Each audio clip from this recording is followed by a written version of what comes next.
உலகத்திலே நீ இருக்க உன்னை நம்பி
கபல் வந்துட்டு கூட்ட ஆடு வந்துட்டு குடியிருக்க உங்கள் கல்லவரக தந்துட்டு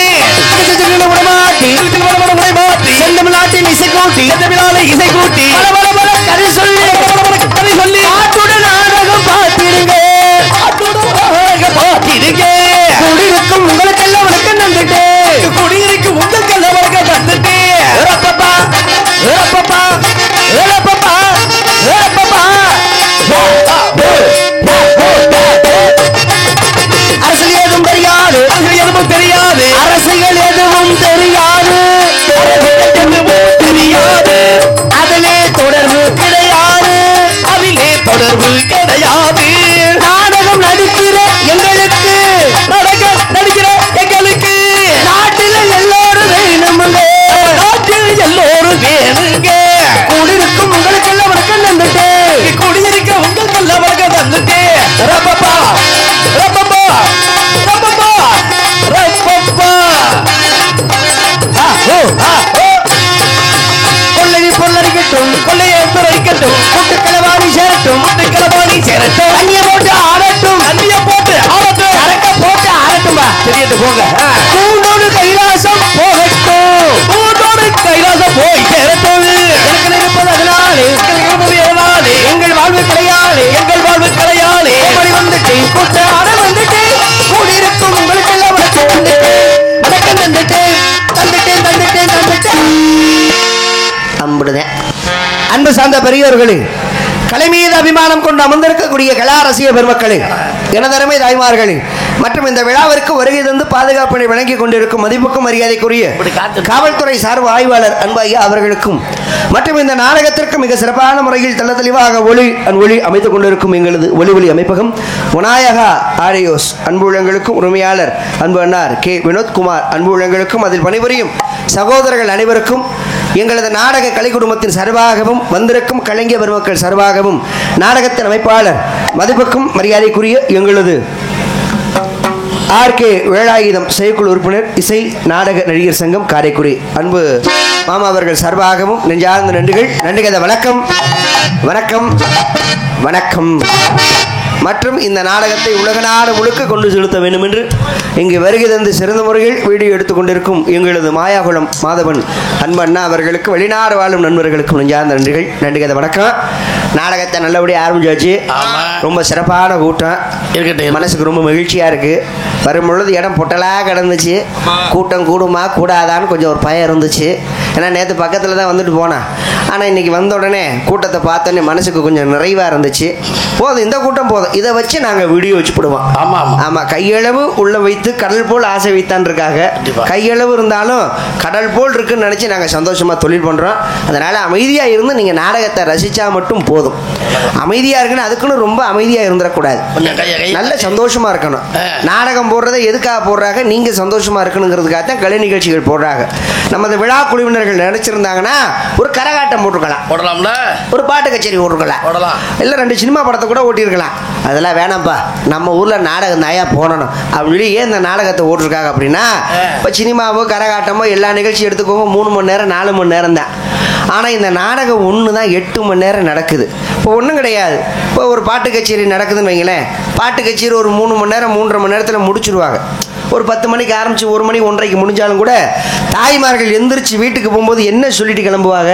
என்ன சொல்லுவாங்க? அடியே வாடி கிளம்புவோம், பாட்டு கச்சேரி முடிஞ்சிருச்சு, ஆனா இன்னும் விடியல, பரவாயில்ல வா வீட்டுக்கு போவோம், விடியல அப்படின்னு தான் சொல்லுவாங்க. நம்ம வாழ்க்கையில இன்னும் விடிவு காலம் பிறக்கல அப்படிங்கிறதுக்காக தான் இந்த சூச்சகமா சொன்னாங்க.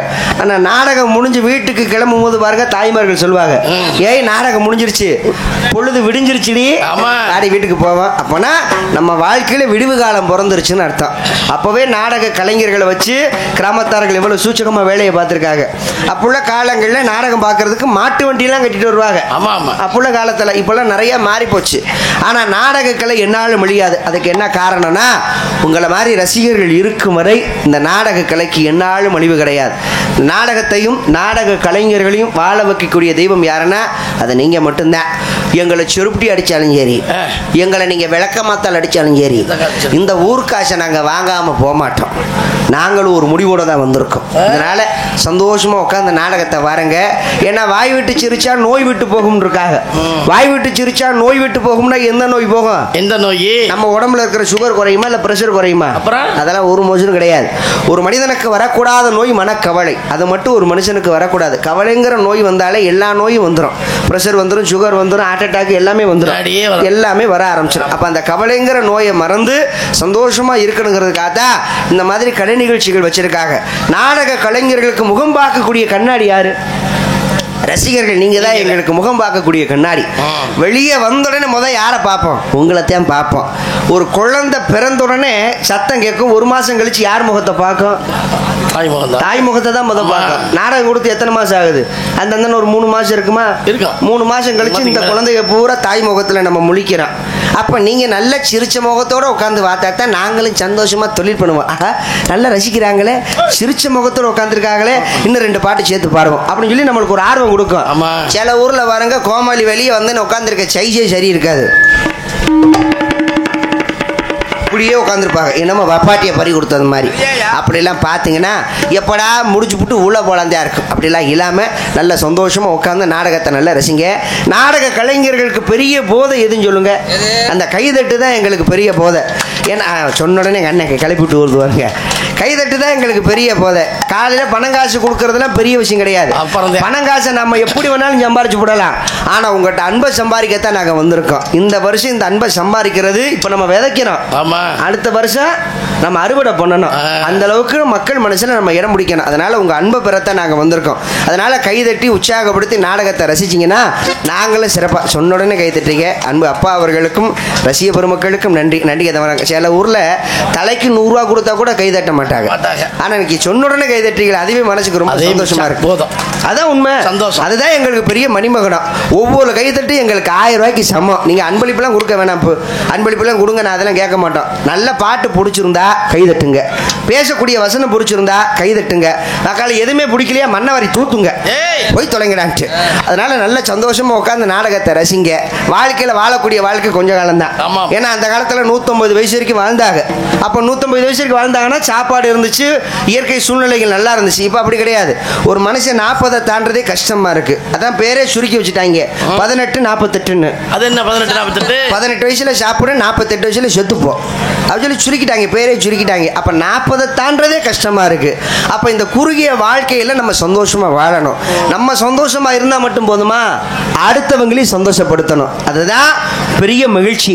இது நம்ம சொல்லல, ஐயா NS கிருஷ்ணன் கலைவாணன் ஐயா சொன்னது. அவர் சொன்ன வார்த்தை, நம்ம சந்தோஷமா இருந்தா மட்டும் போதாது, சந்தோஷம் என்பது எப்படி பிறரை சந்தோஷப்படுத்தி அந்த சந்தோஷத்தில் நீ சந்தோஷம் காணு அப்படின்னு சொல்லி ஐயா NS கிருஷ்ணன் ஐயா சொல்லியிருக்காரு. அதனால அந்த வேலையை நாங்க செஞ்சுக்கிட்டு இருக்கோம். அதனால அமைதியா இருந்து நாடகத்தை ரசிங்க. ஆண்கள் கூட்டத்தை விட தாய்மார்கள் கூட்டம் ஓரளவு உட்காந்துருக்கீங்க. என்னை பெற்ற ஆத்த மக்க ரொம்ப சந்தோஷமா இருக்கு. சிரிச்ச முகத்தோட எங்க ஆத்தா மதுரை மீனாட்சியை பார்த்தது போல இருக்கு. நல்ல சிரிச்ச முகத்தோட உட்காந்துருக்காங்கல்ல. மதுரைக்கு ஃபேமஸ் எதுப்பு? மல்லிகைப்பூ ஃபேமஸ்.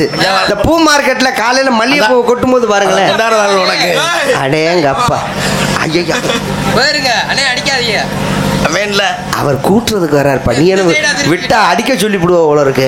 இப்போ மதுரையில் எது ஃபேமஸ்னா மல்லிகைப்பூ ஃபேமஸ். அந்த மல்லிகைப்பூவை காலையில் ஒரு 6 மணிக்கு பூ மார்க்கெட்டில் போய் கொட்டுவாங்க. சாக்கு மூட்டை நிறைய கொட்டுவாங்க. இந்த கொட்டும் போது பாருங்க மல்லிகைப்பூ பூரா மொட்டு மொட்டா இருக்கும். அதே மல்லிகைப்பூவை ஒரு 8-8:30 பாருங்க லேசா மலர்ந்து பார்க்க அழகா இருக்கும். அதே மல்லிகைப்பூவை ஒன்னா சேர்த்து பாருங்க, அதை விட ரொம்ப அழகா இருக்கும். அதான் மல்லிகைப்பூவுடைய அழகு. இப்போ தாய்மார்கள் முகத்துல சிரிப்பு எப்படி இருக்கு? மல்லிகைப்பூ மலர்ந்தா எவ்வளவு அழகா இருக்குமோ அந்த மாதிரி மலர்ந்து அழகா உட்காந்துருக்காங்க. எல்லாம் ஒரு 12 வரைக்கும் தான். அப்புறம் இந்த 1 மணிக்கு மேல பாருங்க வாழை மரத்துல வாழைப்பூ தொங்கும் பாருங்க, முகம் தொங்கிரும். அப்படியே தூக்கம் வர ஆரம்பிச்சிடும். என்னதான் தூக்கம் வந்தாலும் ஒரு பொழுது தூக்கத்தை பொருட்படுத்தாம நாடகத்தை நல்லா ரசிங்க. அதை விட வந்த கலைஞர்களுக்கு அற்புதமான வரவேற்பு. வண்டியை விட்டு இறங்கும் போது எப்படி வரவேற்பு பார்த்தீங்கன்னா, வரவேற்பை விட சாப்பாடு, அருமையான சாப்பாடு. நம்ம பகுதிக்கு வந்தா தான் இப்படிலாம் சாப்பிட முடியும்.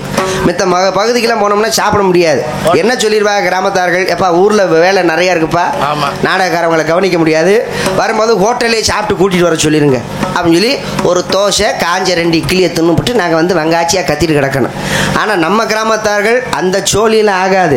தக்காளி எவ்வளவோ செலவு பண்ணுற சாப்பாடு எவ்வளோ வந்துட போகுது, மிஞ்சி போனால் ஒரு 5000 வரப்போதா, வந்துட்டு போய் 10,000 கூட வந்துட்டு போகுது.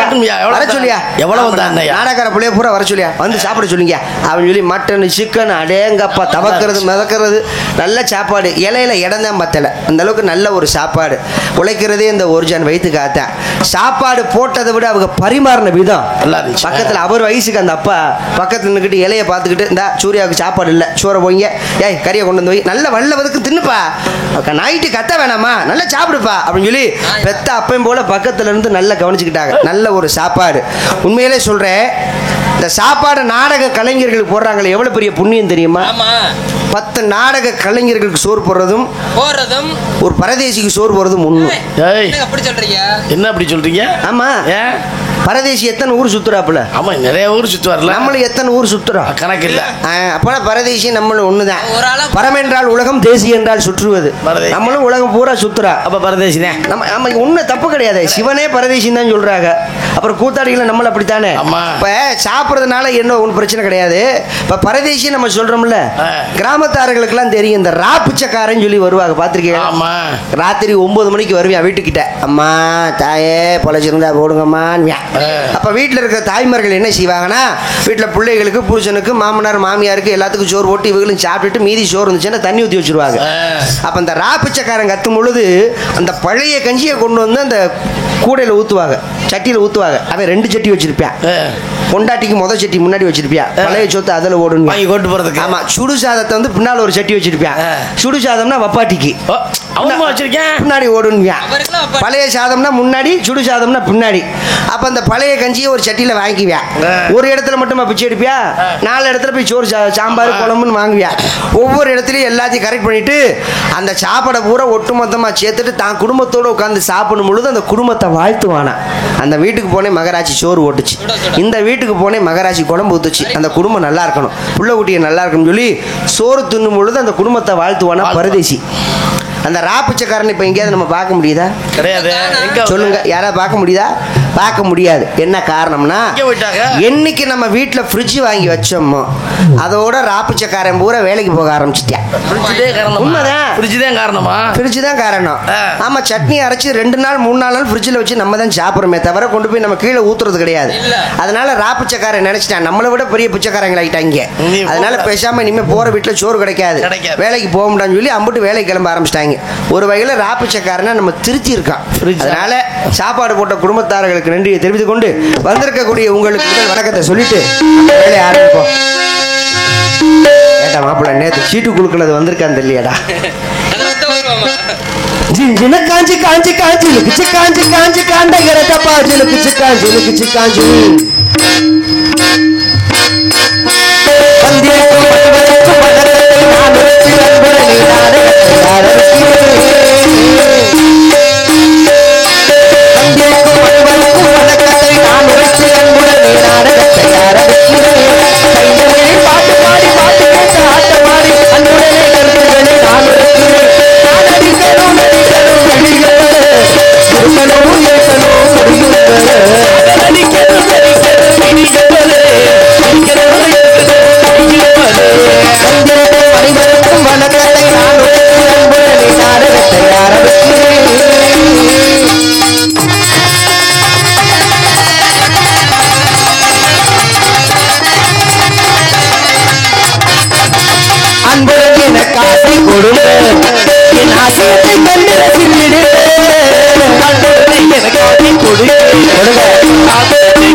தாய்மார்களுக்கு ஒரு வணக்கம்,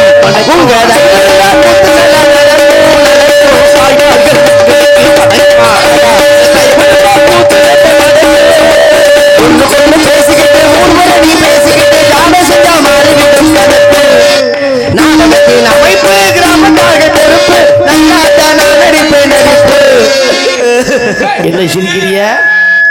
ஏப்பா உங்க ஊர்ல இப்படிதான் சிரிப்பாங்க? சிரிக்கிறாங்க நிறைய பேர். ராத்திரி நான் குடிச்ச ரசத்துல உரப்பு, நாங்க நடிக்கணும் நடிக்கணும், விடுயும் வரை நீங்க இருக்கணும் இருக்கணும்.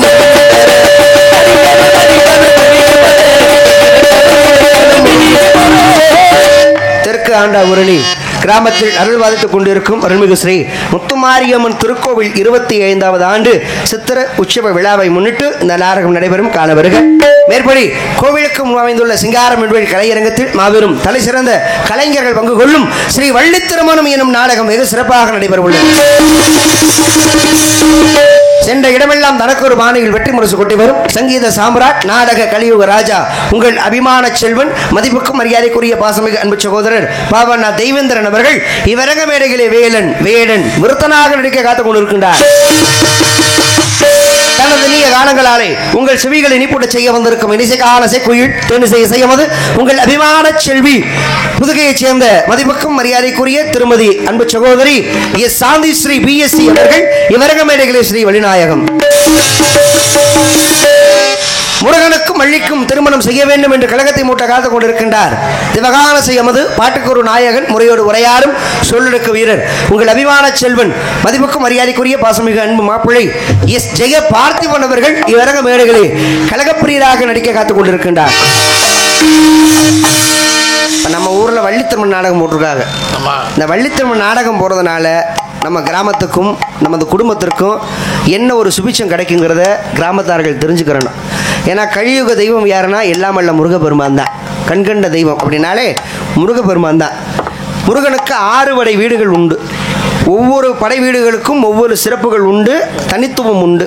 இப்போ பழனிக்கு போகணுன்னு வைங்களேன், அங்கே பழனியில் போய் முருகனை என்ன தரிசனம் பார்ப்போம்? ஆண்டி கோலத்தில் தான் பார்ப்போம். ஆனால் எல்லாரும் ரொம்ப மனவேதனையோடு வருவாங்க. என்னையா 48 நாள் விரதம் இருந்து பம்பாச்சியாக நடந்து போய் கடைசியில் பழனியில் போய் ஆண்டி குளத்தை தாண்டா வாத்தான் அப்படின்னு சொல்லி வருத்தப்படுவாங்க. ஆனால் யாரும் வருத்தப்பட வேண்டிய அவசியமே கிடையாது. ஏன்னா அவர் நிற்பது ஆண்டி கோலம்தான். ஆனால் ஆண்டி கோலமாக இருந்தாலும் நம்மளுக்கு வேண்டியதை தருபவர் பழனி ஆண்டவர். ஏன் பழனி முருகனுக்கு அவ்வளவு சிறப்பு இருக்கு தெரியுமா? நான் கண்ட அனுபவம். இந்த வருஷம் முருகா எனக்கு இந்த காரியம் நடக்கணும் அப்படின்னு நினைச்சு போனோன்னு வைங்களேன், கோயிலுக்கு போயிட்டு வந்தேன்னா அந்த காரியம் நிச்சயமா நடக்கும். என்ன காரணம் அப்படின்னா, தன்னை வருத்தும் பக்திக்கு நிச்சயமா பலன் உண்டு. 1 வாரம் 2 வாரம். இப்போ முதல்ல பழனி பாத யாத்திரை போகும்போது முதல்ல மரம் செடி கொடிகள் இருக்கும், கொஞ்சம் நேரம் உட்காந்து பழனி பாத யாத்திரை போவோம். ஆனால் இப்போ அப்படி கிடையாது, பூரா பைபாஸ் ஆக்கிட்டாங்க. பைபாஸ் ஆக்கினாலும் பரவாயில்ல, அந்த ஓரத்தில் உட்காந்துக்கிட்டு தண்ணியை போட்டு பாட்டில் பூரா உடச்சி நொறுக்கி போட்டுவிட்றாங்க. இந்த பாத யாத்திரை போகிறவங்களாம் ரொம்ப பாவம், கண்ணாடியெல்லாம் குத்தி ரொம்ப சிரமப்பட்டு நடந்து போவாங்க. அப்படியும் சிரமப்பட்டு முருகனை போய் தரிசனம் பண்ணுறாங்கன்னா என்ன காரணம்? அந்த குடும்பம் நல்லா இருக்கணும், முருகா எனக்கு நல்ல வாழ்க்கையை அமைச்சு கொடு முருகா அப்படின்னு சொல்லி அவங்ககிட்ட தான் போய் நம்ம கேட்க முடியும். அப்போ பழனிக்கு போனோம்னா நினச்ச காரியம் கைகூடும்னா என்ன காரணம் அப்படின்னா, இந்த செவ்வாய் கிரகம்னு சொல்கிறோம் பார்த்தீங்களா, அந்த செவ்வாய் கிரகத்துடைய கதிர்வீச்சு பழனி முருகன் சன்னிதானத்தில் நேரடியாக விழுகுதான் விஞ்ஞானிகள் சொல்லியிருக்காங்க. அப்போனா அந்த பழனி முருகனுக்கு எவ்வளவு சக்தி இருக்குங்கிறத இதிலே நம்ம தெரிஞ்சுக்கலாம். 2வது நவபாசங்களால் செய்யப்பட்ட சிலை முருகன் சிலை, அங்கே போய் முருகனை மனமுருகி வேண்டோம்னா கண்டிப்பாக நிச்சயம் நம்ம நினச்ச காரியம் கைகூடுங்கிறது இது நாங்கள் சொல்லலை, நம்ம முன்னோர்கள் சொல்லி வச்சுருக்காங்க. அது மட்டும் கிடையாதுங்க, கிருவானந்த வாரியார் சொற்பொழிவு பண்ணிக்கிட்டு இருக்காரு. அப்போ கூட்டத்தில் இருந்துச்சு ஒரு பக்தர் கேட்குறாரு, சுவாமி அவர்களே முருகனை பற்றி அவ்வளவு சிறப்பு சொல்கிறீங்களே, முருகனுக்கு முகங்கள் மொத்தம் எத்தனை முகம்? 6 முகம், கரங்கள் 12 கரங்கள். சரி கையெல்லாம் 12 கை இருக்கே, ஏன் முருகனுக்கு மட்டும் கால் 2 இருக்கு, ஏன் 12 கால் இருக்கக்கூடாதா அப்படின்னு சொல்லி பக்தர் கேட்கும் பொழுது ஐயா வாரியார் ஐயா அழகா சொன்னாராம், வீட்டை விட்டு கிளம்பும் போது பக்தர்கள் பூரா மனக்கவலையோட குழப்பத்தோட கிளம்புவாங்க. முருகா என் குழப்பத்தை தீர்த்து வை, என் கஷ்டத்தை தீர்த்து வை, உன் சன்னிதானத்துக்கு வரேன், என்னை காப்பாத்து முருகா அப்படின்னு சொல்லி வீட்டை விட்டு கிளம்பும் போது மனக்குழப்பத்தோட தான் கிளம்புவாங்களாம் பக்தர்கள். ஆனால் பழனி முருகன் சன்னிதானத்தில் முருகனுக்கு முகங்கள் 6, கரங்கள் 12 தான். ஏன் 12 காலோட அவர் இல்லை தெரியுமா? வரக்கூடிய பக்தர்களே குழப்பத்தோட தான் வராங்க. வந்தவுடனே எதை பிடிப்பாங்க? முருகனுடைய பாதத்தை தான் பிடிப்பாங்க. அப்போ முருகனுக்கு பாதங்கள் 12 இருந்துச்சுன்னு வைங்களேன், எந்த காலை பிடிக்கணும்னு சொல்லி அங்கே போய் குழம்பிடுவியான். அதனால தான் முருகனுக்கு பாதங்கள் 2 காலம் பற்றினாலே போதும், முருகனுடைய சரண் நம்மளுக்கு கிடைக்கும் அப்படிங்கிறது இது கிருபானந்த வாரியார் சொன்னது. அப்போனா முருகனுக்கு அவ்வளவு சிறப்புகள் உண்டு. அதனால தான் இன்னைக்கு நம்ம ஊரில் முருகனுக்கும் வள்ளிக்கும் திருமணம் பண்ணி தராங்க. அந்த திருமண காட்சியை யார் யார் பார்க்குறாங்களோ அவங்க குடும்பத்தில் சுபகாரியம் நடக்கும். சில பேருக்கு மனப்பொருத்தம் அமையாமல் இருக்கும், சில பேருக்கு மாப்பிள்ளைக்கு பொண்ணு அமையாமல் இருக்கும், பொண்ணுக்கு மாப்பிள்ளை அமையாமல் இருக்கும். கிரக தோஷங்கள் இருக்கலாம், ராக தோஷம், கேது தோஷம், இந்த மாதிரி தோஷங்கள் இருக்கலாம். அப்படி தோஷம் உள்ளவங்க காலையில் நடக்கக்கூடிய முருகனுக்கும் வள்ளிக்கும் திருமண காட்சியை பார்த்தீங்கன்னா கல்யாணம் ஆகாதவங்களுக்கு கல்யாணம் ஆகும். சத்தியமா. அப்புறம் கல்யாணம் ஆனவங்களுக்கு உடனே டைவர்ஸ் ஆகும். சாரி கல்யாணமானவங்களுக்கு புத்திர பாக்கியம் கிடைக்கும். புத்திர பாக்கியம் சரியாக இருந்தால் புத்திர பாக்கியம் நல்லா தான் இருக்கும். மொட்டை குத்துன புள்ள மசத்திலே அவருக்கு. அதனால இவ்வளவு சிறப்புகள் உண்டு. அதனால நாடகத்தை நல்லபடியா ரசிங்க. எங்களுக்கெல்லாம் பக்கபலமாக பக்கம் இருக்கும் ஆறுமணிய சக்கரவர்த்தி இணைசிதலகம் நமது பார்த்திபனூர் அருகாமல் உள்ள கள்ளிக்குடியை சேர்ந்த அன்பு சித்தப்பு வி.எம். சீமான் அவர்கள் இவரங்கமேடைகளே ஆறுமணியம் அன்பாடு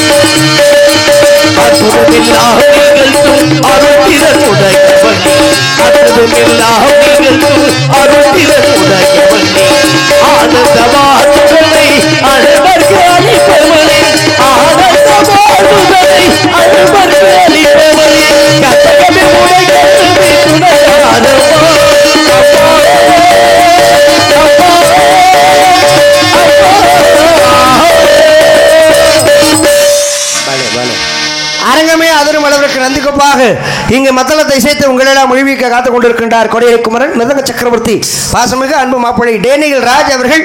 இவரங்கமடைகளில் மிருதங்கம் டோலாக்கன்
அற்புதமான வாத்தியம்.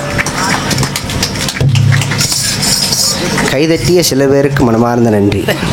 பாதி பேர் கட்டுப்பாட்டில் உட்காந்துருக்காங்க. கைதட்டுவோமா இல்லை வேணாமான்னு.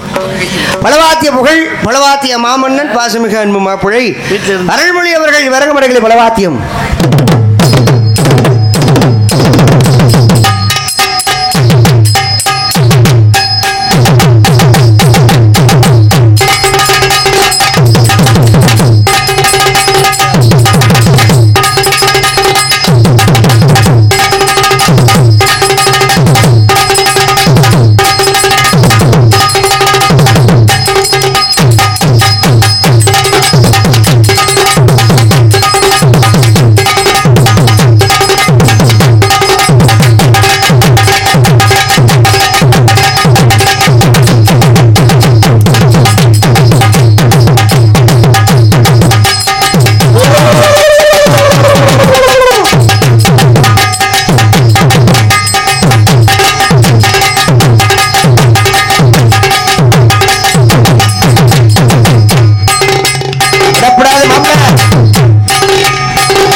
மக்கள்கிட்ட கைதட்டி வாங்கிட்டாலே நம்ம பேர் வாங்கிட்டோம்னு அர்த்தம்.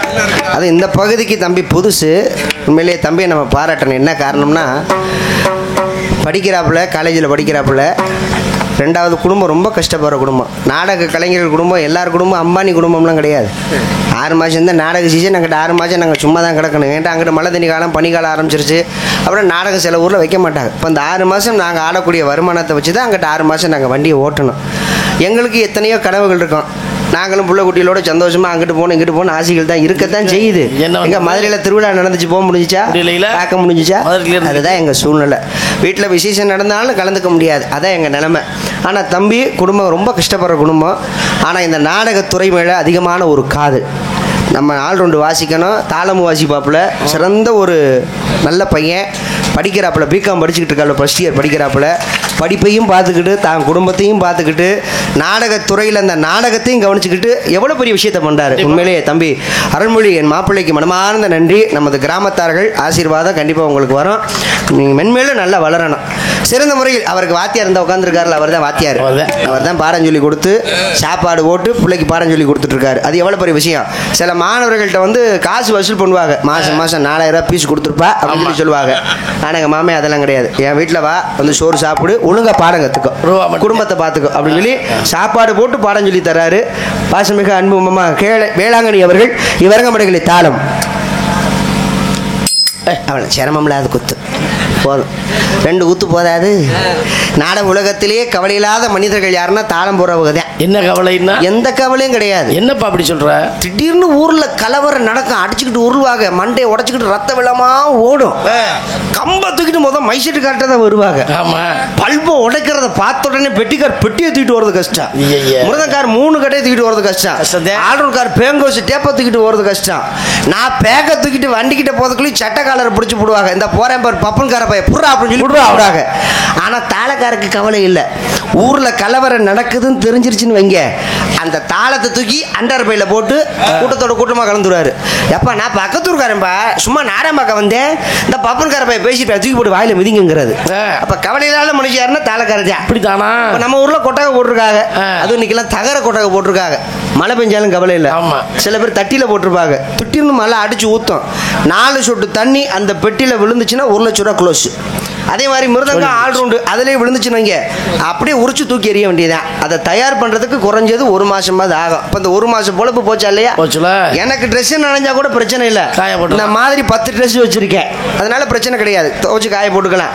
ஆனா தாளக்காருக்கு கவலை இல்லை, மழை பெஞ்சாலும் கூட 5 மணி நேரம் மழை ஒழியட்டும், அந்த தாளத்தை தூக்கி தண்ணியில் போட்டு பேசாம உட்காந்துருவார். தக்காளி இரும்பு தானே, மிஞ்சி போனா துரு ஒடிக்கும், தரையில 2 தேய்ச்சோம்னா சரியா போகும். அப்ப கவலை இல்லாத மனிதர் யாருன்னா தாளக்கார் மட்டும்தான். சிரிச்சுக்கிட்டே இருக்காரு எப்ப பார்த்தாலும். என்ன காரணம்? இன்னைக்கு சீன் அவர் கட்டல, அதனால வண்டி சீனு, அதனால தப்பிச்சுக்கிட்டாப்ல, இல்லைன்னா ஏறணுமே மேல. ஆமா, வெதர் திருச்சி போகும். சிறந்த முறையில் வண்ணத்தரை அமைப்பு அம்பாள் சின்ஸ் கம்பெனி உரிமையாளர் செல்லமுத்து அவர்கள் இங்கே அற்புதமான முறையில் வண்ணத்தரை அமைத்துள்ளார்கள். அன்பு அண்ணா அவர்களுக்கு நன்றி, நன்றிகத வணக்கம். இங்கே வீடியோ எடுத்துக்கொண்டிருக்கும் எங்களது மாயாகுளம் மாதவன் அன்பு அண்ணா அவர்களுக்கும் வெளிநாடு வாழும் நண்பர்களுக்கும் நெஞ்சார்ந்த நன்றி. மதுரையிலேருந்து எங்கள் அண்ணன் வந்திருக்காரு. அன்பு அண்ணா அவர்கள் யூடியூப் சேனல் அவர்களுக்கு சோரா ஒரு பலத்தை கைதட்டு கொடுங்க. அவர் யூடியூப் கேமராமேன் மட்டும் கிடையாது, சிறந்த ஒரு நடிகர், நாடகத்துறையில் ஒரு சிறந்த ஒரு நடிகர், நல்ல ஒரு பாடலாசிரியர், நல்ல பாடக்கூடியவர். அப்புறமேட்டு ஒரு பாட்டு என்னமா பாட சொல்லுவோம்.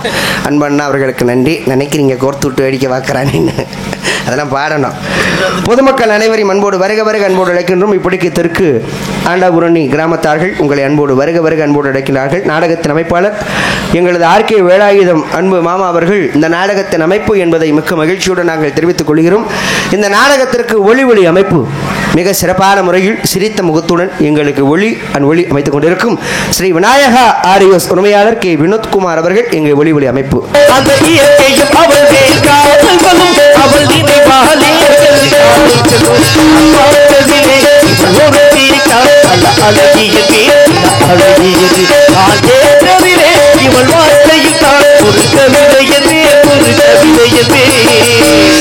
நான் பார்த்ததிலே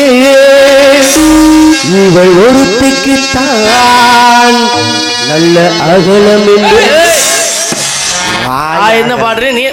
வாய் அகலம் என்பேன், வாய் அகலம். உங்களெல்லாம் ஒழிக்க காத்துக் கொண்டிருக்கிறேன். மதுரை மாநகரை சேர்ந்த உங்கள் வீட்டு பிள்ளை, உங்களில் ஒருவன் முன்னாள் ராஜ நடிகை அன்பு தாயார் PS விஜயதாரா அவர்கள் மகனுமாகி நகைச்சுவை ஜாம்பவான் மரியாதைக்குரிய அன்பு தந்தையா என்னை வாழ வைத்த தெய்வம் RP ஹரிகரன் அவருடைய மாணவருமாகிய எம் சூர்யா பபன் காமிக்கு அடிய நான் அந்த நோட்டீஸ் எதையும் சொல்லிடுவோம். ஆமாம், ஏன்னா வாத்தியார் பேரை சொல்லாமல் இருக்க முடியுமா? நமது பெருங்குளம் தானே, பெருங்குளம் அருள்மிகு ஸ்ரீ முத்துமாரியம்மன் அருள்மிகு ஸ்ரீ மதுரை வீரன் சுவாமி கோவில் புறவியெடுப்பு உற்சவத்தை முன்னிட்டு நமது பெருங்குளம் 2வது மண்டபடிதாரர்கள் நடத்தப்படும் நாடகம் நடைபெறும். கணவர்கள் வருகிற வைகாசி மாதம் 2ஆம் தேதி 16/5/2025 வெள்ளிக்கிழமை இரவு சரியாக 10 மணி அளவில் ஸ்ரீ வள்ளி திருமணம் நாடகம் நடைபெற உள்ளது. வசீகரன் அவர்கள் வேலன்வடன் விருத்தன், திலகவதி அவர்கள் ஸ்ரீ வள்ளிநாயகம், கார்த்திகேயன் அவர்கள் நாரதர், ஆனந்தகுமார் அவர்கள் பஃபுன் காமிக், சிம்புரான் அவர்கள் டான்ஸ், VM சீமான் அவர்கள் ஆர்மணியம், பரணி அவர்கள் மிருதங்கம், வேளாங்கண்ணி அவர்கள் பலபாத்தியம், அருள்மொழி அவர்கள் தாளம். நாடகத்தின் அமைப்பு அன்பு மாமா வேலாயுதம் அவர்கள் நாடகத்தின் அமைப்பு.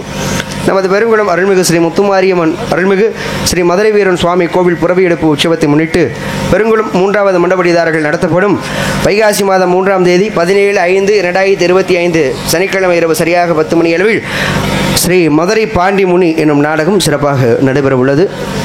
பாக்கியராஜ் அவர்கள் சிவன் வெள்ளைச்சாமி, மனைவியைச் சேர்ந்த என் விஜய் அவர்கள் வெள்ளையம்மாள், பழனிசாமி அவர்கள் பாண்டிமுனி, மனைவி சங்கர் அவர்கள் மாடு குடுகுடுப்பை, நடராஜன் அவர்கள் பஃபுன் காமிக், வினிதா அவர்கள் டான்ஸ் அண்ட் காமிக், சுப்பிரமணி அவர்கள் ஹார்மோனியம், பாண்டியன் அவர்கள் மிருதங்கம், காமராஜ் அவர்கள் பலபாத்தியம், இளங்கோ அவர்கள் தாளம். நாடகத்தின் அமைப்பு அன்பு மாமா வேலாயுதம் அவர்கள் நாடகத்தின் அமைப்பு. எத்தனை நோட்டீஸு தெருக்கு படித்த நோட்டீஸை திருப்பி கொடுத்துக்கிட்டு இருக்கேன். ஆமாம், அடுத்து வரது டான்ஸ்கார் பாப்பா வரதுக்கு முன்னால் ஒரே ஒரு விஷயத்த சொல்லிட்டு போயிடுறேன். நம்ம குடும்பம் இன்றைக்கி தாய்மார்கள் நிறைய பேர் உட்காந்துருக்கீங்க. நம்ம குடும்பம் நல்லா இருக்கணும், நம்ம பிள்ளைய நல்லா படிக்கணும், வாழ்க்கையில் முன்னுக்கு வரணும் அப்படின்னு பெற்றவங்க நினச்சிங்கன்னா தயவுசெய்து படிக்கிற பொம்பளை பிள்ளைகளுக்கு செல்ஃபோன் வாங்கி கொடுக்காதீங்க. செல்ஃபோன் வாங்கி கொடுத்தீங்கன்னா அப்போ நாத்தாலும் மருந்தை குடிச்சுக்கிட்டு சாக வேண்டியது. இந்த உலகம் 2 விஷயத்துக்கு அடிமைப்பட்டு கிடக்குது. செல்லு வாங்கி கொடுக்கறதுக்கா மருந்தை குடிக்க? ஆமாம், நடக்குதா இல்லையா? என்னது அப்படியா? அந்த பலூன் கடை வச்சுருக்கிறவங்க கொஞ்சம் கடையை கொஞ்சம் பின்னாடி நகட்டுவீங்கன்னா மக்களுக்கு கொஞ்சம் உட்காரதுக்கு இடைஞ்சலாக இருக்கான். அந்த காரை நிப்பாட்டியிருக்காங்க, அந்த காரையும் தயவுசெய்து எடுத்து கொஞ்சம் பின்னாடி தள்ளி நிப்பாட்டிக்கோங்க. மக்களுக்கு இடையில 2 வீலர் அந்த வண்டி 2 வீலரில் நிப்பாட்டியிருக்காங்க.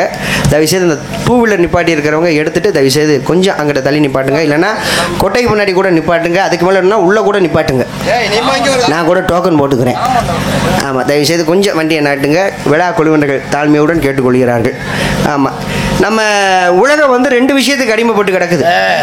ஒன்று சரக்குக்கு, 2வது செல்போனுக்கு. இப்போ இந்த சரக்கில் விழுந்தால கூட நம்ம திருத்தி போடலாம். ஆனால் அந்த செல்போனுங்கிற விஷயத்தில் விழுந்தவங்களை திருத்துறது ரொம்ப கஷ்டம். ஏன்னா கொஞ்ச நேரத்தில் பாருங்களேன், அவங்களுடைய மனநிலை நிறையா மாறிடும். செல்போன் உட்காந்து நோண்டிக்கிட்டே இருப்பாங்க. லவக்குன்னு அந்த செல்போனை புடுங்குங்க. கொஞ்ச நேரத்தில் அவங்க பேசக்கூடிய பேச்சு பாருங்க, நாய் குலைச்ச மாதிரியே குலைப்பாங்க. எதுக்கடா செல்ல புடுங்கினேன், நான் தான் செல்ல பார்த்துக்கிட்டு இருக்கேன்ல, செல்ல கொடுக்க மாட்டேனா, ஏன் செல்ல புடுங்குற அப்படின்னு சொல்லி கத்த ஆரம்பிச்சிருவாங்க. அப்போ அந்த மனநிலை கொஞ்ச நேரத்தில் மாற ஆரம்பிச்சிடும். அந்த அளவுக்கு இந்த செல்போன் ஒரு மனுஷனை அடிமைப்படுத்தி வச்சிருக்கு. செல்போன் பயன்படுத்தக்கூடாது நான் சொல்லலை, பயன்படுத்தலாம், அளவோடு பயன்படுத்துங்க. அளவுக்கு மீறி செல்போனை நம்ம பயன்படுத்தினோம்னா அதுக்கு நம்ம அடிமையாயிருவோம். இந்த செல்போன் ஒரு மனுஷனை எவ்வளோ அடிமைப்படுத்தி வச்சிருக்கு தெரியுமா? உலகமே இந்த செல்போனுக்கு தான் அடிமைப்பட்டு கிடக்குது. அந்த காலத்தில் பெரியவங்களை உட்காந்துருக்காங்க, அந்த காலத்தில் அந்த செல்போன் வசதியில் அவங்களுக்கெல்லாம் இருந்திருக்காங்க. அதெல்லாம் கிடையாது. ஒரு விஷயம் சொல்லணுமா, ஒரு தகவல் சொல்லணுமா, நேருக்கு நேராக பார்த்து தகவல் சொல்லுவாங்க, பேசிட்டு வருவாங்க. கிராமப்புறங்களில் வீட்டுக்கு வீடு திண்ணை வச்சு கட்டியிருப்பாங்க, பார்த்துருக்கீங்களா? ஏன் திண்ணை வச்சு கட்டுறாங்க தெரியுமா?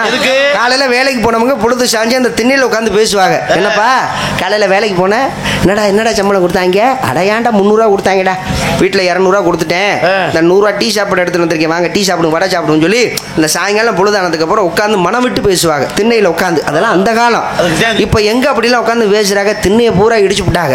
இப்போல்லாம் செல்லில் வீடியோ கால் தான் பேசுகிறாங்க. வீடியோ கால் பேசலாம், தப்பு கிடையாது. வீடியோ கால் எப்போ பேசலாம், எதுக்கு பேசலாம்? ஒருத்தர் வெளிநாட்டில் இருக்கார் அப்படின்னா அவரை நம்ம பார்க்க முடியாது. அப்போ வெளிநாட்டில் இருக்கக்கூடிய நண்பரை பார்க்கணும்னா வீடியோ கால் பண்ணி கேட்கலாம், எப்படி பாருக்க, நல்லா இருக்கியா அப்படின்னு சொல்லி கேட்கலாம். பக்கத்து ரூம்ல தான் உட்காந்துருப்பியான். ஏன் நேராக போய் உட்காந்து பேசப்படாது? இங்கே உட்காந்துக்கிட்டே வீடியோ கால் பண்ணுவியான். என்ன இப்படி ஊமை படம் தான் ஓட்டுறது. அப்போ ஒரு மனுஷனை எவ்வளவு அடிமைப்படுத்தி வச்சிருக்கு பார்த்தீங்களா செல்போனு? அந்த அளவுக்கு இந்த செல்போன் ரொம்ப மோசமாகிட்டே வருது. இப்போ ஆண்கள் செல்போன் பேசுறதுக்கு பெண்கள் செல்போன் பேசுறதுக்கு நிறைய மாற்றங்கள் உண்டு. அது என்ன மாற்றம்? இப்போ ஆம்பளையால் செல்போன் பேசும்போது பாருங்களேன், வளவலன்னு பேச மாட்டாங்க. நல்லா கவனிச்சு பாருங்க. 2 வார்த்தை பேசினாலும் நறுக்கு தப்புனா போல பேசுவாங்க. என்னப்பா, சரிப்பா, சாரா சொல்லிடுறேன்டா, சாரா வந்துடுறேன்டா, வச்சிரு அவ்வளோதான் முடிச்சு, அவ்வளோதான் முடிஞ்சு. இந்த 2 வார்த்தை தான் பேசுவாங்க. ஆனால் பொம்பளை பிள்ளைய செல்போன் பேசும்போது பார்த்துருக்கீங்களா? அதுவும் இந்த வயசு பிள்ளைய பேசும்போது பாருங்க, அப்பா அம்மாட்ட பேசும்போது செல்போன்ல காசு இருக்காது. அவங்க அண்ணன் தம்பிகிட்ட பேசும்போது செல்போன்ல டவர் இருக்காது. ஆனா அவங்க லவர்கிட்ட பேசும்போது எப்படி தான் காசு இருக்குமோ, எப்படி தான் டவர் இருக்குமோ தெரியாது. கொல்லப்புறத்தில் உட்காந்துக்கிட்டு இவங்க லவர்கிட்ட பேசுவாங்க. என்னடா போடா வெக்கமா இருக்கு, இதெல்லாம் இல்லை, அதெல்லாம் கல்யாணத்துக்கு அப்புறம் தான், வேணாம் வீட்டுக்கு வந்துடாத, அப்பா அம்மா வந்துருவாங்கடா, வேண்டாம்டா, சரி எனக்கு ஒரு உம்மா குடுறா. அதுக்கு உடனே அவங்க அங்கிருந்து செல்ல நக்கி எடுத்து போடுறது. அதான் நோக்கியா கம்பெனிக்காரன் நினைச்சிட்டேன் பேரை மாத்திருவோம்னு, நோக்கியாங்கிற பேரை நக்கியான்னு மாத்திருவோம். நக்கி எடுக்கிறாங்கல்ல. அப்ப அந்த செல்போன் ஒரு மனுஷன் அந்த அளவுக்கு அடிமைப்படுத்தி வச்சிருக்கு. இந்த நாடகத்திற்கு நான் வரமாட்டேன்னு சொல்லி நிறைய பிரச்சனை. அது மாமா வேளாங்கண்ணி மாமாவுக்கு தெரியும், மாமா வேலாயுதம் அவர்களுக்கு தெரியும். இன்னைக்கு நாடகத்துக்கு நான் வரமாட்டேன்னு பெரிய சண்டை. காலையில கூட சண்டை போட்டு தான் கடைசியில் தேவக்கோட்டையில் இறங்கினேன். எங்க அப்பா சீமான் தப்பாவுக்கும் எனக்கும் சண்டை. அதையே ஞாபகப்படுத்திக்கிட்டு ஐயா இந்த பழக்க வழக்கம் ஆகாது. ஐயா இந்த பழக்க வழக்கம் ஆகவே ஆகாது. நீ 2 பேரும் பிள்ளைகளாடா? என்ன பிள்ளைகளாடா? இப்படியாடா வண்டிவிய? அது கிடையாதுல்ல. பெத்த பிள்ளைங்க பேசின வார்த்தை மறைஞ்சிருமாங்க, அந்த வார்த்தை பேசிவிட்டிய. இன்னைக்கு சீமான் சித்தப்பா பெட்டினா நான் வரமாட்டேன்னு சொல்லி நிறைய பிரச்சனை. அப்புறம் சமாளிச்சு தான் கூட்டிட்டு வந்தாங்க. ஒண்ணும் கிடையாது, அதுவும் இந்த செல்போனை வச்சுதான் பிரச்சனை. அது முடிஞ்சதையே நீங்க திரும்ப திரும்ப ஞாபகப்படுத்துற. சார் முடிஞ்சது பேசணும்னா நீங்க பேசின வார்த்தை மறைஞ்சிருமா? எங்க நம்ம ஊர் மக்கள்கிட்ட சொல்றேன், நான் செஞ்சது தப்பா இல்ல நீங்க செஞ்சது தப்பாங்கிறத மக்களே சொல்லட்டும். கேளு சரிங்களா? மக்கள் தீர்ப்பை மகேஷன் தீர்ப்புன்னு சொல்லியிருக்காங்க. எனக்கு சொந்த சித்தப்பை எனக்கு அந்த காலத்துல வீட்டுல விசேஷம் வச்சோம்னா நம்ம விசேஷத்துக்கு எப்படி அழைப்போம்? அந்த காலத்துல பணம்பாக்கு வச்சு வீட்டுல விசேஷத்துக்கு அழைப்போம். பிள்ளைக்கு காது குத்து கல்யாணம் குடும்பத்தோட எல்லாரும் விசேஷத்துக்கு வாங்கன்னு சொல்லி பணம்பாக்கு வச்சு விசேஷத்துக்கு அழைச்சது அந்த காலம். இப்ப காலம் நிறைய மாறி போச்சு. இப்போ ஒரு பத்திரிக்கை விலை 850 ரூபா. வால் போஸ்ட் சைஸுக்கு பெருசா பத்திரிக்கை அடிக்கிறாங்க. அதுல சொந்த பந்த உற்றார் உறவுகள் எல்லாருடைய பேரையும் போட்டு பத்திரிக்கை அடிக்கிறாங்க. பிள்ளைக்கு காது குத்து. எனக்கு பத்திரிக்கை வந்து நேர்ல கொடுக்கணுமா கொடுக்க கூடாதா? சொல்லுங்க. கொடுக்கணுமா இல்லையா? பெத்த பிள்ளை மாதிரி தானே, சித்தப்பா பண்ணா பத்திரிக்கை கொடுக்கணுமா இல்லையா? நேர்ல வந்து பத்திரிக்கை கொடுக்கல. ஏன்னா சூழ்நிலை அப்படி. இவர் வேற பக்கம் போறாரு, நான் வேற பக்கம் நாடத்துக்கு போறேன். அதனால நேர்ல சந்திக்க முடிய வாய்ப்பு கிடையாது. அதனால சித்தப்பா என்ன பண்ணிட்டாரு, செல்போன்ல போட்டோ எடுத்து அதை வாட்ஸ்அப்ல அனுப்பி எனக்கு ஒரு வாய்ஸ் மெசேஜ் போட்டு விட்டாரு.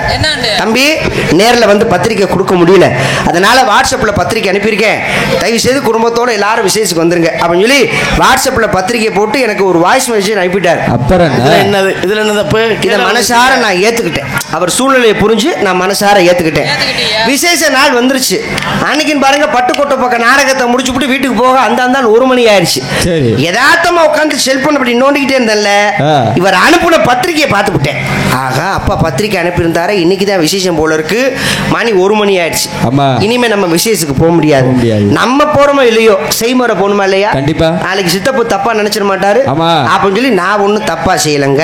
2 500 ரூபா தாளை எடுத்து வச்சு அதை போட்டோ எடுத்து அதை வாட்ஸ்அப்ல அனுப்பிட்டேன். அப்பா நேர்ல வந்து என்னால செய்முறை செய்ய முடியல, தப்பா நினைச்சுக்காதீங்க, வாட்ஸ்அப்ல செய்முறை அனுப்பியிருக்கேன், இதை மனசார ஏத்துக்கணும்னு சொல்லி மறுநாள் செருப்பை கட்டிட்டு அடிக்க வராரு. அடிப்பாமா அடிக்க மாட்டோமா சொல்லுங்க. அதை ஜிபேல பண்ணி விட்டுருந்தா அவர் ஏத்திருந்திருப்பாரு. அதே மாதிரி அவரும் பத்திரிக்கையை கூகுள் பே ஜிபேல அனுப்பியிருந்தா நானும் ஜிபேல அனுப்பியிருப்பேன்ல.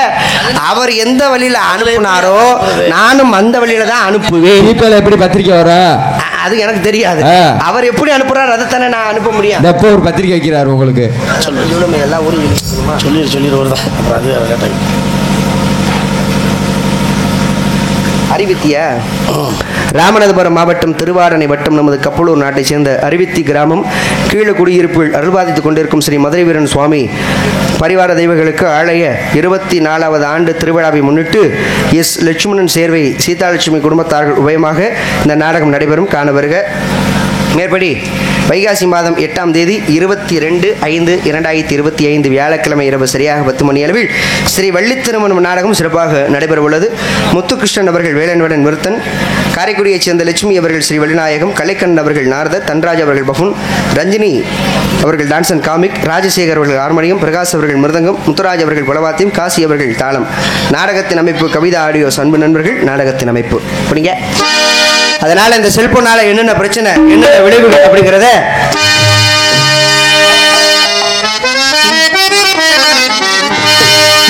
நிறைந்திருக்கும் செல்லு செல்லு எல்லோரும் கையிலையோ செல்லு செல்லு படிக்கிற பிள்ளைக்கு தேவையா செல்லு ஆபாசம் பரமாட்ட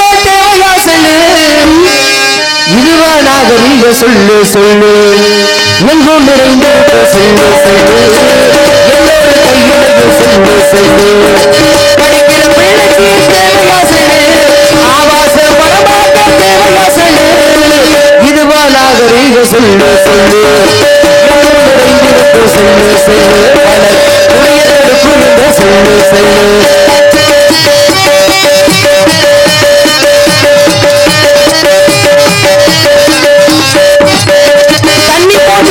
பேசி வந்து போகிறான் புளிய மரம் போட்டு வரம் போய் போகிறான் புளிய மரம் போட்டு வரம் போய் போகிறான் தண்ணி போட்டு சொல்லு பேசி வந்து போகிறான் புளிய மரம் போட்டு வரம் போய் போகிறான் செல்லாத வீதியில செத்து கிடக்கிறான் செல்லாத வீதியில செத்து கிடக்கிறான் ஆளாத வீதியில செத்து கிடக்கிறான் செத்தவை செல்லுனதான் வீட்டுக்கு தான் தகவல் சொல்லுறான் சொல்லு சொல்லு பலர் புதியவர்கள் குளிர்ந்த சொல்லு சொல்லு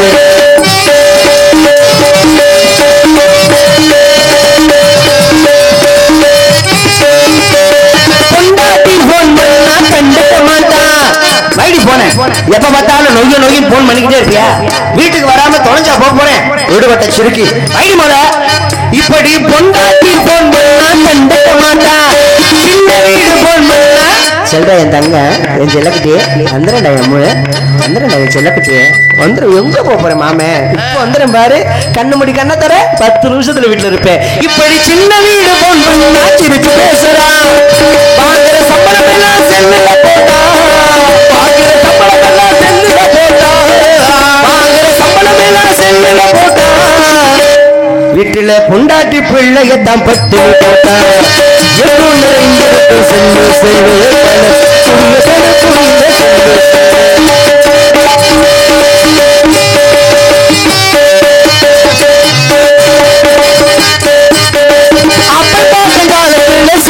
சின்ன சிறுசு கையில தான் சொல்ல பாருங்க சின்ன சிறுசு கையில தான் சொல்ல போறீங்க அப்ப காலத்துல சொல்லிடுங்க இப்ப சின்ன சிறுசு கையில தான் சொல்ல பாருங்க அவசரத்துக்கு செல்லு ரொம்ப தேவையானுங்க அவசரத்துக்கு செல்லு ரொம்ப தேவையானுங்க அவசரத்துக்கு செல்லு ரொம்ப தேவையானுங்க அதுல அளவோட பேசினாதான் நன்மைதானுங்க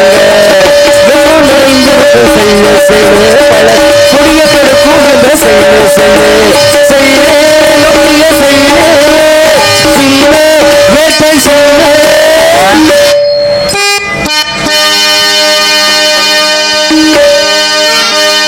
முத்துக்கு முத்தாக சொத்துக்கு சொத்தாக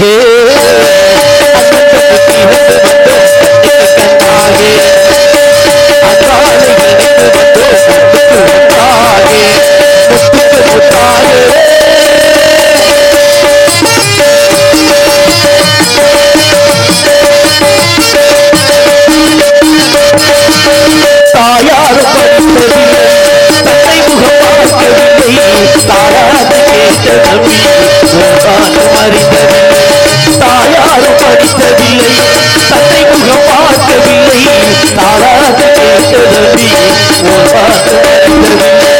தாயாரும் படித்து வந்தார்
சொந்தமடா நாடுகால் மண்டபம் போல் நாங்கள் சொந்தமடா ராஜாக்கள் மாளிகையை காணாத இன்பமடா நாடுகால் மண்டபம் போல் நாங்கள் சொந்தமடா அபிநீதர்களை போல் தீராத வாசமடா